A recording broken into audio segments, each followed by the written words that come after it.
Friends, in the last video I said something about a super modern German APC, and by that I meant this one, the Puma. And it's probably as modern as it gets, because you see, right now it's still sort of kind of in the prototype stage. It's not ready to be implemented in the German army, but the idea just came out of nowhere, basically. I was browsing my favorite model shop and I saw it there. So I quickly googled some inspiration images and found a couple which really sold me on this idea. I don't want to spoil it yet. Actually, it's gonna be the topic of the next video, because what I want to do with it needs to be done when the model is painted and weathered. And this video will be just about the construction. And speaking of construction, this model completely broke me, almost. Because when I bought it, I was just familiar with the box art, and when you look at the box art, it's just a huge brick, right? That's basically it. Well, little did I know that modern armor is anything but simple. Well, lesson learned. And luckily, I managed to build it, so I'm recording this when the model is finished. But what's the big deal? My previous experience with Rye Field models was the Tiger F13, and this one is no different. In fact, I'd say it's much better. Like, Rye Field Models as a company has improved over the years. You have very nice yet subtle anti-slip texture. There are also functional modern tracks which are beautifully detailed. Also, these rubber mats, which are some kind of protection against bombs, are reasonably well replicated. And it also has slat armor, which comes in individual pieces. And this was the main reason I also bought a Voyager photo-etched set, which completely replaces the slat. Because, let's be honest, the technology is quite limited here. You just can't really injection mold something that's paper thin. So this is what we're working with. And it's gonna be quite interesting, but I'll talk about that later in the video, because there will be some things that I just didn't expect. Quite literally, the very first step is to assemble the autocannon, and that's also the first thing the Voyager set wants us to replace. I'd say it's a pretty cool warm-up for what's to come. It's one of those photo-etched details that seem extremely intimidating, but if you follow the instructions and be patient, it's not so hard. It just takes a while to assemble compared to the original plastic part. Most of the details can be safely attached with superglue, but I always recommend soldering when it comes to large parts that need to be tough as nails. Quite simply, your detailing life will be much easier if the frame is sturdy. Then I could remove the plastic part and replace it with a shiny replacement. Never destroy the original parts until you've got the new one successfully assembled. That was quite an unusual start to a project, wasn't it? But now I can enjoy some of the more traditional techniques. Most of us are very familiar with the traditional texturing recipe, right? Diluted Tamiya putty. That's the whole trick. But let me tell you something, this Puma might be one of the very few armor models where even the subtlest of textures is not realistic. The real thing is absolutely smooth, no doubt thanks to the meticulous German engineering. But I was willing to sacrifice some realism for more visual interest. The contrast between these different textures, especially the protective rubber mats, is gonna be so cool. In fact, most of the construction of the turret was about standard modeling procedures. Clean up or slightly adjust the plastic parts, and where needed, add some photo-etched aftermarket. The sweetest type of build, if you ask me. I love it when the kid doesn't fight me and it's all just about good vibes. The most advanced, so to say, detailing I've done here was adding a couple of electric cables made from lead wires. They're held in place with zip ties or tape, and that was one of the few occasions where I felt like a 1/35th scale model is just too small. However, even though it's a small upgrade, this whole jammer assembly is gonna look really cool. The only parts that needed some unpleasant work were the smoke dischargers. A lot of scraping and some filling was required, and some details had to be sacrificed in the process. But they were quite easy to replace. And that's actually the whole turret, my friends. It's unmanned, so it's very small, but packed with high-tech gadgetry, and it felt like assembling a sci-fi model because I'm mostly used to World War II, World War I, and Cold War subjects. But the real shock came when I attached it to the upper hull. Now that's a large model.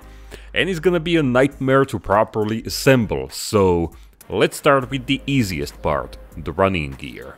You know the build is about to get serious when the most pleasant and easiest part is the bottom, with all the wheels and workable tracks. Especially people who are not used to building armor dread this part of the build, but seasoned tank builders know that it's about the right mindset. Yes, it's a lot of parts, but that's about it. You just need to remove them from the sprues, clean them up, and glue them together. That's about it. And if the kit contains, let's say, 800 parts, half of them are usually contained in this area. So while you're working on it and you're bored out of your mind, you can comfort yourself with the idea that you're technically getting most of the kit out of the way. What truly surprised me was the decision to include fully functional plastic tracks and pair them with a suspension that not only doesn't work, but the wheels wouldn't hold in place at all. Now that I'm familiar with the design of the Puma and how the kit has been laid out, I can see why they didn't bother with a suspension design that could be articulated, with wheels that can be easily dry fitted and removed for easier painting, but you'll see why it didn't bother me later. For now, I decided to glue every wheel in place, except the idlers at the back, which held there quite well on their own. And also, the tracks feel a bit stiff, but that's because of the modern design. A lot of the upper hull parts were the same basic modeling procedure as on the turret, and while I was working, I started to wonder how I'm gonna break the model down into sub-assemblies, because the major components wouldn't hold in place on their own. But you know what? Let's keep that for later and focus on the more enjoyable stuff. As we already saw, the kit has a pretty nice and subtle anti-slip surface, but I knew for sure that I was going to improve the life out of it. VMS comes with the most awesome system for this job, and you can get it directly from them if you're in Europe, or from Michigan Toy Soldier if you're in the US. Here are some discount codes if you'd like to try them out and save some cash on your order, and you'll actually help me out because then they'll know that I sent you. Anyway, so how does it work? Well, you brush the glue onto the surface, sprinkle, or rather pour the fine sand on top of it, and get rid of the excess. It's that simple, but of course there are some nuances.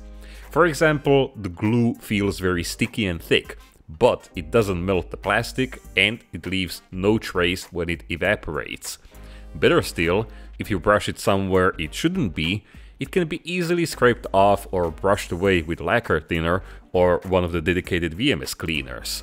Another cool thing is that it reacts immediately, so you can start scrubbing off the excess sand without waiting for it to dry. However, I would recommend treating the surface one panel at a time, because if you stop somewhere in the middle and then decide to apply the texture to the second half, it might create some odd looking textures. I mean, there are many dedicated products on the market, and I tried some DIY solutions in the past. For example, on this Merkava 4, I used fine sand and diluted PVA glue. But guess what? When I was washing the model in soapy water, the entire texture disappeared, so I had to reapply it. On my Nagmahan, I used MRP primer as glue. It looks pretty nice, but the working time was so short that I had to focus on super tiny surfaces. I don't know, this just feels very intuitive and replicates the real process perfectly. By the way, this last step isn't necessary. I just wanted to see how the texture looks and maybe blend it together a little bit. So I mixed some gray and black Mr. Surfacer, diluted it with leveling thinner and applied it as a wash. And I mean, it looks the part, doesn't it? The whole model got completely transformed by this technique, and even though it's just an anti-slip surface, it gives the vehicle a very menacing look. It's gonna be an interesting surface to paint, but I already know it's gonna be fun to post-shade it with an airbrush. Now, some of the bigger and smaller parts were easy to modify, improve or replace completely. For example, I added plastic bolts to the bottom of this large photo-etched assembly, which meant I could attach it in place with plastic cement. The mirrors are the only parts where ejector pin marks are placed in a very nasty place, but they're quite easy to fill with black superglue from VMS, for example. Also, more often than not, they're folded down on real Pumas, although the kit depicts them in the raised position. Luckily, it's an easy modification because of how the frame is constructed, and it's a subtle way of personalizing your build.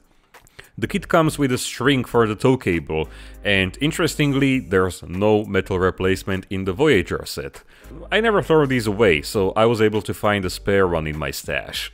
Now, before we get to the more serious stuff, there are these, I think they're identification flaps or something, and they should be hanging down. However, on the vehicle I'm building, they're pressed up by something very interesting, but you'll see that in the next video. Voyager makes replacement frames for these outdoor cameras, and they want us to somehow dig out the plastic camera from the original part. Not a cool idea in my book, so I designed and 3D printed them, along with the electric sockets that are missing in the kit. Fun fact, although the Puma is one of the most advanced IFVs ever, it didn't pass its combat test, as I said at the beginning, so it's still technically in development. And one of the reasons is the cameras. They're black and white. I mean, color or monochrome, they sure look sweet with the extra fineness in miniature. Okay, time for the hard stuff and crucial decisions. My main reason for buying the Voyager set was the complete replacement of the plastic slat armor and the folding ladder in the back. But there was no way I was going to dry fit delicate photo etch to a model that keeps falling apart. But if I glued the side skirts in place, then I wouldn't be able to remove the tracks. So here's my solution. Although the working tracks are beautiful, they serve no function. So I decided to make them stationary. This meant carefully applying small amounts of cement onto each link, and once they were rock hard, I removed the unneeded parts with my old friend manicure scissors. All of a sudden, they can be snapped in place from the bottom, and also removed. No need to keep the side skirts removable anymore. Pretty cool, huh? Not to mention, the whole model became much more pleasant to handle. It's a personal thing, but I like to keep models as compact as possible. And now for the real question. To photo etch or not to photo etch? Or vice versa. You already know the answer. Luckily, the slat is pretty easy to bend. A pair of flat tweezers is all that's needed.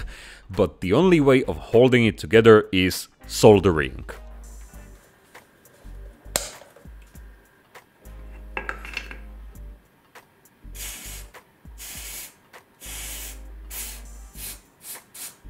Honestly, I can't imagine assembling it with superglue and hoping for the best. You see, this is a very complex slat armor with curved shapes and whatnot, not to mention slight bending due to the increased heat, so it's bound to have some fitting issues. As such, a bit of brute force will be needed when fitting it all together.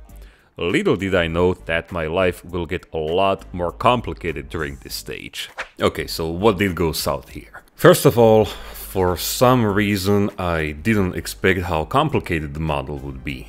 And then I was planning to go on a vacation, like I said in the previous video, and the only date that was possible was the 19th, so my ideal plan was to finish the entire model and the video until then. So then I could schedule it as an early release for Patreon and then the week after for you all.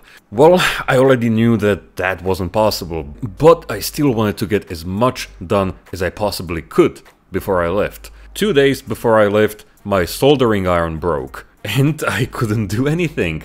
So on Monday I ordered a brand new one, much bigger one, And luckily it arrived the next morning. Sadly, Tuesday evening I was already leaving for the airport. And also my house restoration wasn't quite finished, and the contractor called me the week before, "Mr. Homeowner, I'll be there on Monday." So you can imagine all these circumstances just clicking together and creating the perfect storm, but at that point I already knew that I'll be finishing the model after I come home. But it was a good thing because I came totally refreshed, and not only that. The other thing was, I was certain about two things. First, the metal slat is gonna look light years better than the plastic one, and second, it will be possible to paint the model even with the slat attached. It's not gonna be easy, but possible. Because, you see, it's not like the occasional panel of bar armor on an IDF vehicle or a slat on a striker where you can easily hang it onto the vehicle. Here it's bent into all kinds of funny shapes, and I just don't know. Maybe someone with more experience in the modern armor department would know better, but for me, the best course of action was to glue it all in place. And it was here where the extra strength from soldering came in handy, because in a few places I had to additionally bend the panels so they would fit snugly. I'm going to temporarily remove the one covering the infantry door in the back, but everything else remains in place. It was a real challenge assembling all of it, but at the end of the day, I'm thankful for the experience. Not only I became more comfortable with complex photo-etched sets, but I also ended up buying a new, very capable looking soldering iron. So that's about it for tonight, my friends. When I was buying this model, I wanted to try something modern, and I mean extra modern. Not something from the 80s, but from the last decade. I haven't even heard about the Puma until now, and after seeing the box art, I thought it would be a perfect, relaxing, out-of-the-box project before I go on my vacation. Like I said, it looks like a large brick, and that's about it, right? I didn't know why the slat armor didn't raise any red flags immediately, but it wasn't just that. You see, these modern vehicles are nothing like we're used to with the more historical subjects. Everything is tailor-made and everything has some high-tech gadget for the job. For example, in World War II, if they wanted to restrict the gun barrel's movement so the breech wouldn't hit the turret's roof from the inside, they simply welded a block of steel under the manplate. I bet this one has some electronic GPS algorithm-driven gizmo for that, and I glued it somewhere on the turret without even knowing what it is. I mean, it's not the best example, I know, but you see where I'm headed with it. Also, from all the photos I've seen of the Puma, this vehicle is kept in pristine condition. I mean, sure, it gets very dirty, but chipping or operational damage, not a chance. But don't be sad, I found a set of amazing inspirational photos for this vehicle from a very specific training operation, and I'm gonna replicate that look. It's gonna be unlike anything you've seen on this channel, and it was the main reason I decided to build this model. Also, it's gonna completely transform the shape and visual texture of the thing, and I can't wait to get it finished, but I don't want to spoil it any further. Also, there's gonna be a fair amount of post-shading over a 3-tone NATO camouflage, so I think it's gonna be pretty sweet. Actually, I'm gonna get right to it, so in the meantime, I want to sincerely thank every single one of you for watching these videos, because if it wasn't for you, I wouldn't be here building models for a living. And it's something I'm gonna be eternally grateful for. This journey is also possible thanks to my incredible patrons. In fact, my whole Patreon page is like a Night Shift magazine subscription, as I post there almost every day with updates from my workbench, and then we can get in touch through DMs, comments and emails. I'm posting 1 week early ad-free videos, and those stay there forever, so you can always get back to them without even, keeping track of these official YouTube uploads on my channel. I also have some extra goodies such as 3D models which you can download and print for your own projects, a bunch of real-life references for nature, old buildings and so on.